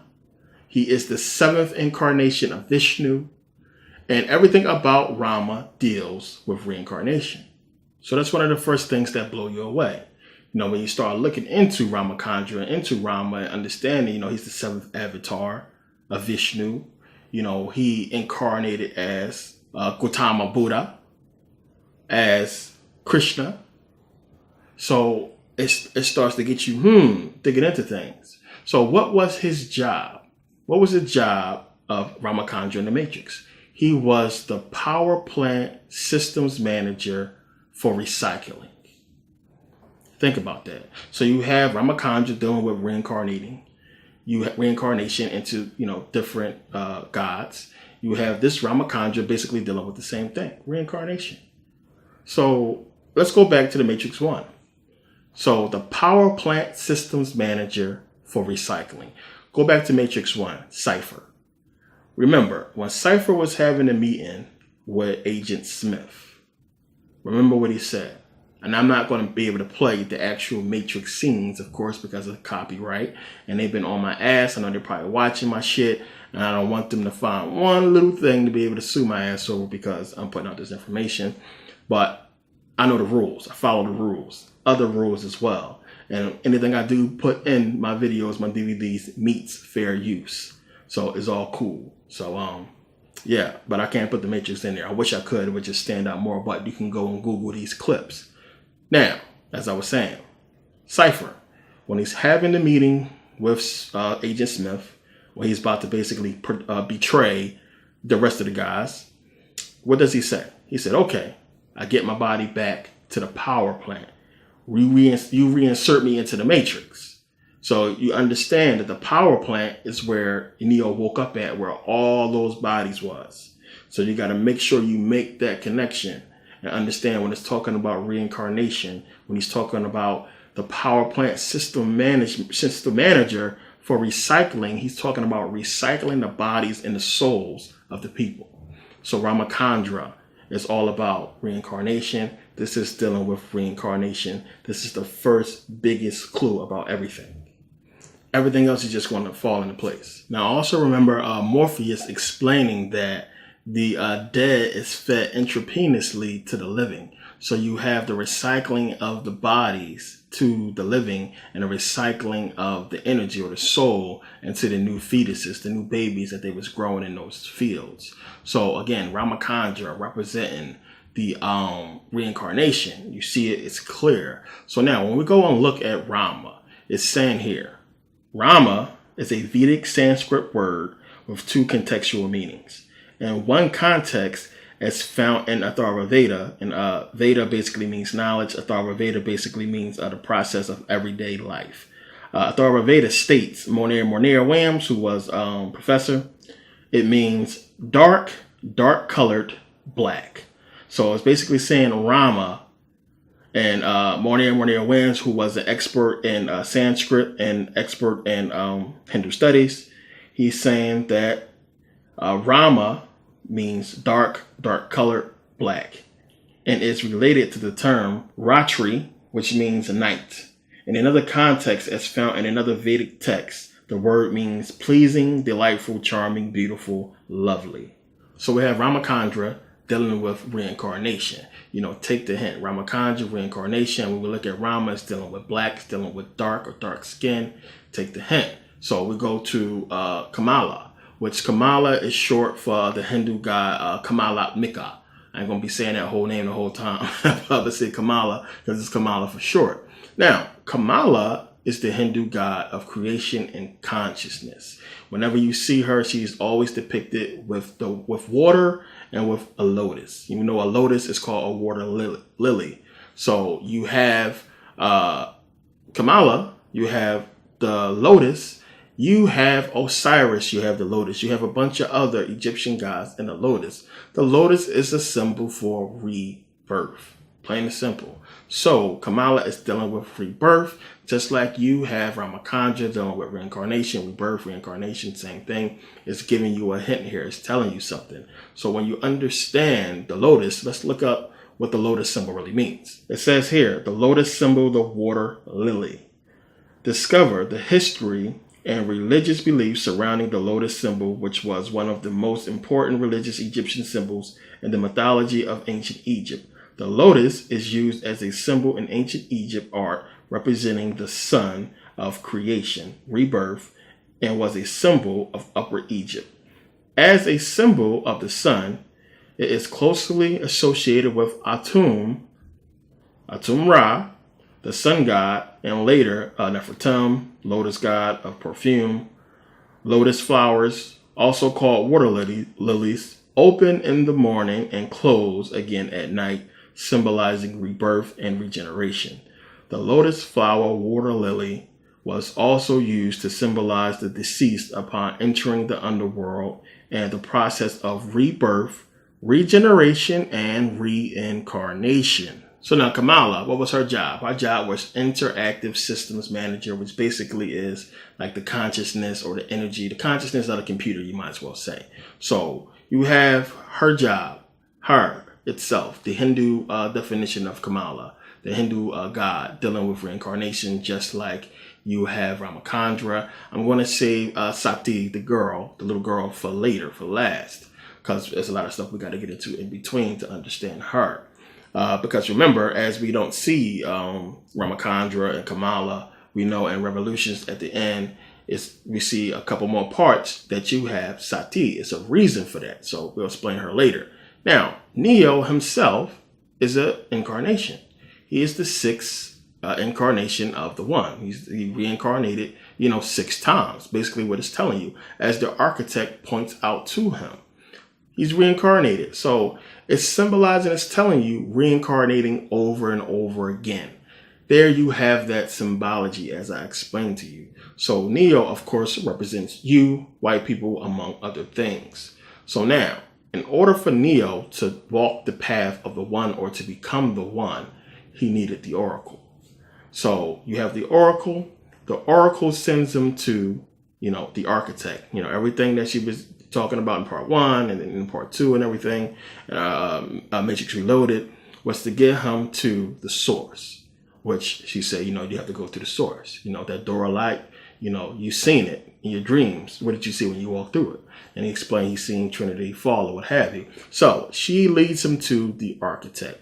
Now, Seraph gives away who the Oracle and the architect is, which the Oracle is the black woman. Just that simple. She's black, but she represents the black woman, period. Now, Seraph gives away the architect as well as the Oracle as far as their relation and his relation. So you have the architect and the Oracle representing yin and yang. Now you have Seraph, who also represents yin yang, plain and simple. So Seraph gives it away because he's Asian. Remember, the key maker was Asian as well. The key maker was who Neo had to get to the architect. So both of those Asian guys gives away the yin and yang that is talking about with the architect and with the Oracle. Now remember, she said in Matrix Revolutions, the last Matrix, she was saying to Neo that his job is to balance the Matrix, and her job was to unbalance it. So you have the yin, which is negative female energy, and you have the yang, which is masculine male energy, and you have yin yang. This is what it's doing. His job is to balance. Her job is to unbalance. So it's giving you that. So when we're talking about yin yang, we know we're talking about Kundalini, which we'll get into. So we can see as you're going through these steps in the Matrix, it's breaking down everything that we've been talking about so far. It's giving you these things. And then wait to the end, but you can put some things together in the first and second Matrix, and it's giving you the pieces to bring you to this overall conclusion. So we see the yin yang symbol being black and white. We see yin representing the black woman. She's black. The yin sign is black. And we see the architect representing yang. The symbol is white. He's white. No coincidence there. That is obviously clear right there. So you have the Oracle. You have the architect. And you got to understand the doors. What the doors are about. Neo, remember, through the Matrix, these doors he's going through. The doors represent Masonic initiations, which Neo was going through in the first and second Matrix, plain and simple. So when he walked through the door to get to the architect, was the 33rd degree, you might as well say. The architect is, of course, a Masonic saying. It's all about the grand architect of the universe, represented by the square and the compass. Is all Masonic. That is clear. That is easy. So in Masonic initiations, you actually walk through doors. You go through doors and you knock a certain amount of times. There's a lot of rituals and Masonic initiations and levels that deals with doors. It's just that simple. So that's another easy given that is giving away the Masonic connection. So you have in the first Matrix, Neo running, going through a door 303:33, take the hint, where he's shot and killed by Smith, and he is reborn. Another major hint right there. So 33, take the hint. Everything is fitting into what we've been discussing so far. Is right there. So you start putting all the pieces together, and everything starts to come a lot more clear. So now Neo again goes through the door, talks to the architect. This is symbolizing 33 degrees, 33rd degree, even though he became that when he walked through the door and got killed and was reborn. When you know about Masonic initiations and rituals, you know that happens in Freemasonry, where you lay in a casket, symbolizing death and rebirth. All that is done. So the Freemasonry symbology is right there, clear as day. So the architect basically tells him what I'm telling you. Tells him about him being the sixth version. Now, in the 33rd degree, as I discussed, you learn about the stairway to heaven, Jacob's ladder, what have you, the spinal column, and all this stuff. So he's telling Neo that, you are the sixth version. You need to basically go back to the source, where you'll be allowed to select 23 people, 16 female, 7 male, to basically rebuild Zion. Now, the numbers give it away. So now remember, too, as well, the oracle tells Neo that he needs to return to the source, where the path of the one ends. So he goes to see the architect. This is where the path of the one is supposed to end. The architect tells him the same thing. You have to basically pick, 23 people, 16 female, 7 male to recreate, Zion or what have you. And the numbers is what's given away in the way he says it. He says 23, 16, 7 numbers. So we're talking about reincarnation. We're talking about people being born. You got to pick people. So the numbers give it away. You have 23. You have 16 and 7, which will give you 23. So you have 23, 23, which will give you 46. What does this mean? So we know we have 23 pairs of chromosomes. So 23 pairs give you 2 pairs of chromosomes, totaling 46 chromosomes. So 23, 16, 23, you have 23. You have 16 and 7, which is another 23. Basically telling you we're talking about chromosomes. We're talking about creating people.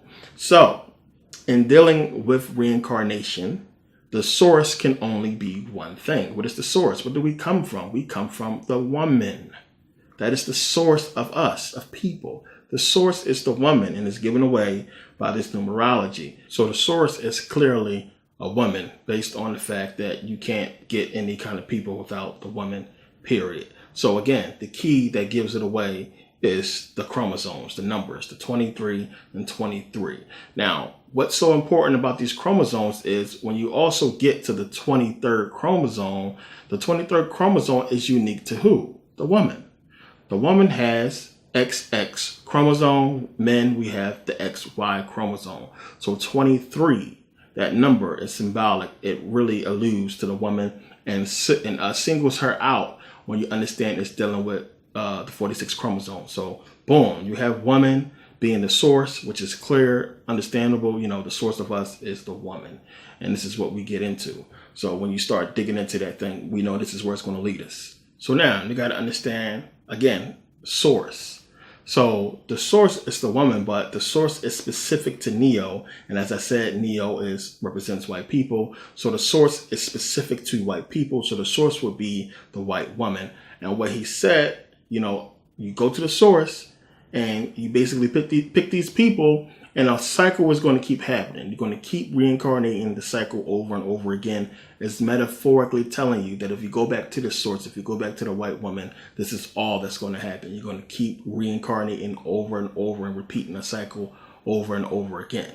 So you got to understand the symbolic understanding of the source and what it's talking about and how important it is, because it has a lot to do with everything else. Now, he also tells Neo that if he doesn't go back to the source, it will be the end of his species. If he goes choose the other door and save Trinity, that will be the end of his species. So saying that if you don't go back to the white woman and we keep reincarnating over and over again, keep making white people, you choose the other door, that will be the end of your species, end of the white race. So go back and keep reincarnating and making these people. So you got to understand what it's saying here. It all makes sense. It all fits, and you'll see more, as we keep going. But this is what it's talking about. Now, the architect calls Neo an anomaly, and an anomaly is something that deviates from its expected path. And white people, sorry to say, that's basically what you are, an anomaly. You deviated from the expected path genetically. So you are a mutation of African people. A mutation is basically an anomaly, something that deviates from its expected path. So that's basically what you are. So it's giving you the hints, clear as day, as I was saying. So the architect represents, as I said, the Masons, the Masonic government that's basically trying to balance the anomaly instead of fixing it. So you have this government system that they understand what's going on. The Masons, they understand, as I said, they understand what's going on with you guys. But instead of them fixing it and coming back to melanin, they're trying to balance the situation. Oh, we're just going to rule and take over. So you got to understand, in the Matrix movie, the architect representing, the government, representing Masons, the architect in the movie, they created the program called the One. They created the program called the One. Neo has powers. Neo is looked at as a god. He can fly. And they made this program to convince Neo that his purpose is basically to save Zion.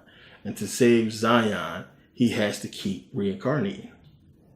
That's what he has to do. So when he came to the architect, remember, this is where the path of the One is supposed to end. He was supposed, like the other 5 Neos before him, he was supposed to pick reincarnation, save Zion, to go ahead back and, do the thing all over again, but he didn't. So you got to understand, they did all this stuff, to basically get him to keep reincarnating. And it's basically the same with white people. Neo was given powers. You basically have powers. You have white privilege. You have privilege. You have been put on this high pedestal. You are in positions of power. They have made you to hate black people. They have made you to be racist. They have made you superheroes. They have made God in the image of you. People bow down to an image that's a white person. This is what this government system has done instead of trying to correct the problem of the mutation that happened. Plain and simple. This is what they've done. Same as the architect. This is what they're trying to tell you. This is how they're breaking it down. So it's the same thing. Now, Agent Smith. Smith also represents white people, represents you. He represents control, chaos, the lies, the deception, the deceit, the feeling of no purpose. Because this is the thing that you're going to find out as white people. What is the purpose? When you find out, one, that Jesus is a lie. This God is not real. The Trinity is bullshit. This God that was made in your image is not real. What is your purpose? When you understand that, you have no purpose. Because when you understand that, you are not going to have the understanding that your purpose is to get back into melanation, to be remelanated. You're not going to understand that. So you have no purpose. Your purpose is just to keep reincarnating. So Smith represents all of that. He also represents the inevitability of death and the end of the world. And that if you keep reincarnating, you will not fulfill your true purpose. Plain and simple, you'll keep reincarnating over and over again. So if you keep reincarnating over and over again, you're just fighting against yourself. Plain and simple, symbolized by, Smith and Neo fighting. Because it's all you're doing is fighting with yourself until you finally understand with yourself or selves that you need melanin. You need to come back. You need to reincarnate. But this is what Smith symbolizes. He symbolizes this cycle. He symbolizes so much. You need to break that cycle of reincarnation. So the Oracle tells Neo that she wants what he wants, but the only way we can get it is together. Big hint.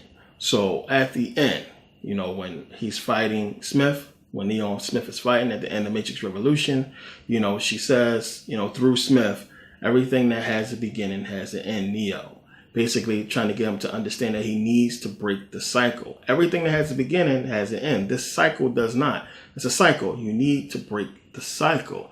Now, understand where that phrase comes from. Everything that has a beginning has an end. You got a lot of people who thought it came from Buddha. It's not from Buddha. It's actually from an old book called Immortality. The principal philosophic arguments for and against it. So the book is called Immortality. It's an old book, early 1900s. And it's ironic that a book called Immortality has a phrase that says everything that has a beginning has an end. So this is where the phrase comes from. So she's reminding him that he basically needs to, to end this. So, he allows Smith to basically, absorb him, assimilate him, and he combines with the Oracle and everything else to basically defeat Smith.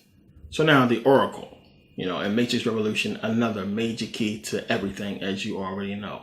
So now the Oracle already know what's going to happen, plain and simple. The only thing she doesn't know is what's going to happen past her decision to allow Smith to assimilate her. Because as she said, we don't know. We can't see past the choices we don't understand. Now, to a program, a computer, letting something destroy you is just like beyond comprehension. So she can't understand why she would do this. So she can't see past the point when Smith assimilates her because it's something that she shouldn't do. But as she said at the end, she had faith, she had hope. And she also doesn't know what Neo is going to do. Is Neo truly going to follow the path? Is Neo really going to understand what it takes to understand what's going on and do what's needed to basically beat Smith? So she knows everything else up until that point. So remember at the end when Seraph asked her, did you always know? She said she didn't always know, but she had hope. She had faith or whatever. So remember, Oracle was smart. She had a plan. So remember when Smith comes into the kitchen and, he basically says, if you knew I was coming, if you're an Oracle, why are you sitting there? That means you deliberately made these cookies, and everything like that, because he's like, what's going on? No way is this easy for her to come. And she just says, do what you're here to do, because it's a trap, of course. So she allows him to assimilate her, but she knows already that he assimilated Sati and he assimilated Seraph, which was part of the plan. Why was this a part of the plan? Because one, as I said, who does Seraph represent? He represents yin yang. Seraph, remember, why? I mean, he did things in this movie for a reason. Why would they show Sati going off with Seraph? Seraph gives it away as he gives away the Oracle yin-yang connection with the architect. Seraph, he gives away who Sati really is. As I said, I'll save her for later. So he gives away who she is. So Seraph being yin-yang, masculine and feminine energy. So yeah, Seraph basically gives it away. He gives it away. So you have Sati, who is basically Shakti. Sati and Shakti are both consorts of Shiva.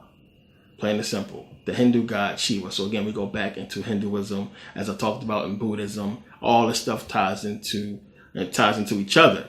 So the Shakti, the Hindu goddess, she is dealing with the primordial cosmic energy. She deals with Kundalini rising. So this is why Seraph gives her away, because Seraph, yin yang, which basically is going to help you with Kundalini rising. They go hand in hand. The masculine and feminine energy, Kundalini rising, same thing. So the Oracle understanding, you have Kundalini energy, you have yin yang, the balance. All that's left is the black woman.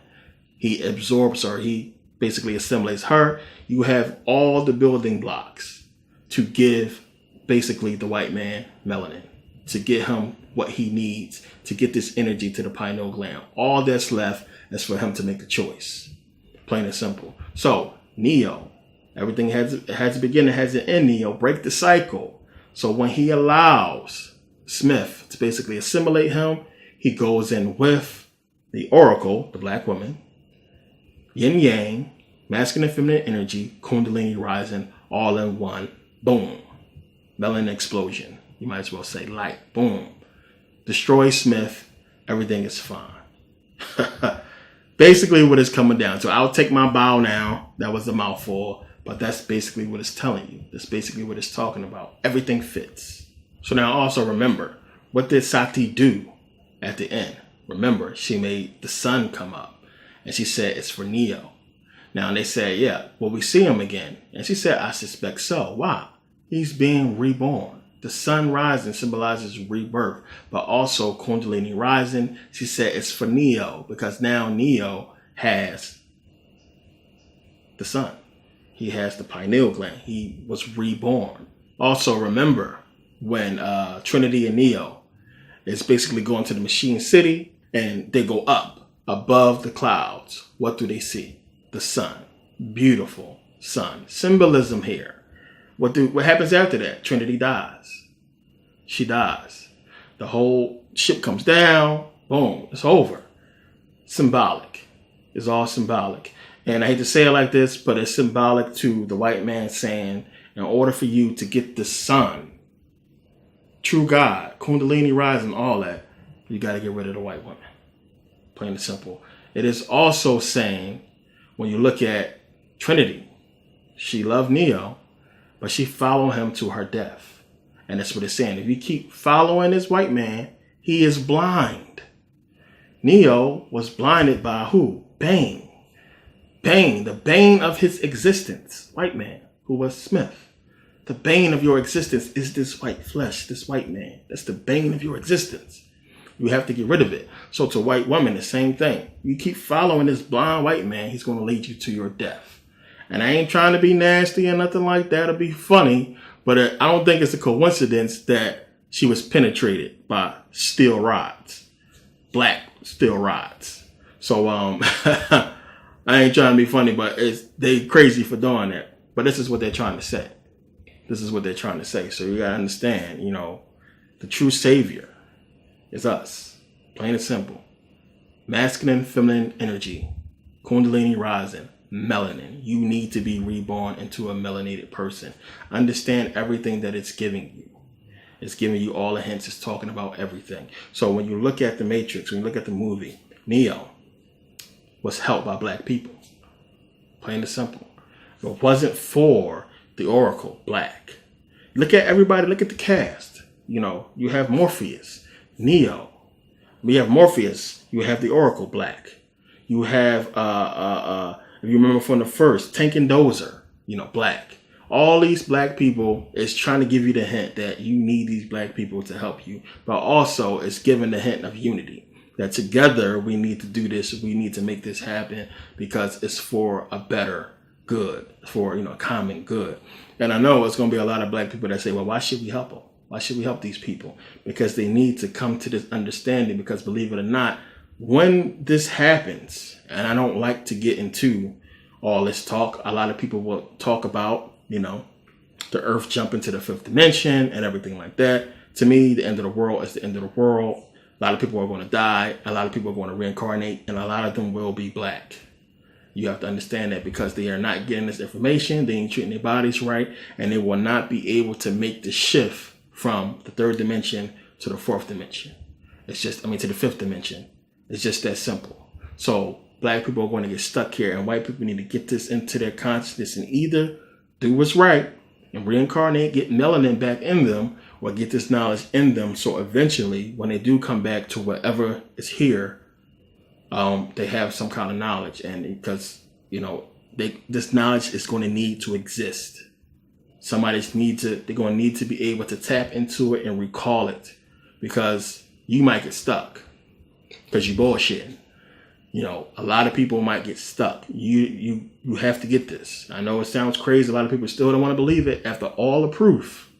A lot of people think it's a joke. But to me, I don't really get into all that because the end of the world is the end of the world. It don't matter how it happened. It's going to happen. What I'm giving you is the knowledge you need to get the tools you need to go to where you're supposed to go to fulfill your purpose. Plain and simple. Because the shit is going to happen. It's inevitable. Plain and simple. Whether you believe it or not. You can look at the reports about the sun and everything like that. And, people talking about a host of crazy stuff. It doesn't matter. The end of the world is going to happen. And the dimensional shift and the evolution, the elevation, I should say, of the consciousness of the earth. If you can't grasp that on how to go from a conscious to a physical, Yeah, you're just not going to get it. But you need to do what you need to do. You need to get this knowledge in you. You need to have it so, as they say, when you die, your life flashes before your eyes. And a lot of people in esoteric circles will say that is your soul accessing what they call the Akashic records or whatever. And in those records, which is basically be everything you know, but when you go on, your life flashing before your eyes, this knowledge needs to pop up.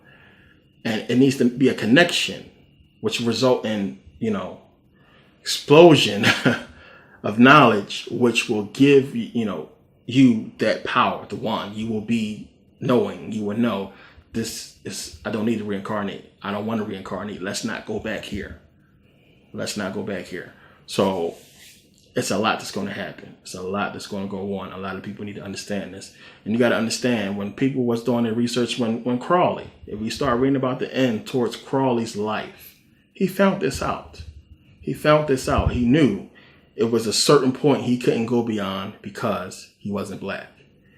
And he started drinking and just was, indulging in lower brain stuff. Sex, drugs, rock and roll. Sex, drugs, and crazy stuff. I'm going to say rock and roll. I don't think it was out yet when he died. But sex and drugs was his thing. Plain and simple. And he just got drunk. And he was wasted most of the time. And because he couldn't go no further. He couldn't do nothing. Crowley was done. And a lot of people, when you get to this point, when you start getting this knowledge, then, you understand what you need to do. And I said, De Niro, George Lucas, it's not a coincidence they got black women. Because they got it. They are high-ranking Masons. They are past 33rd degree. They understand. They get it. It's not a coincidence. So you're going to start to see, that theme. The movie Get Out. When you really break it down and get into it. I mean, they wanted these black bodies because they understood that the black bodies were superior. It was bitten on them and all kinds of weird stuff. Big hint right there. Now, that movie is kind of sort of designed to kind of create separation. Even though some people will get the esoteric knowledge behind it, some people will look at it and say, fuck these white people, racist. See these white people, they racist. And some white people are going to say, I don't want no nigger body. Y'all crazy. They're getting shot and killed by cops. I don't want that.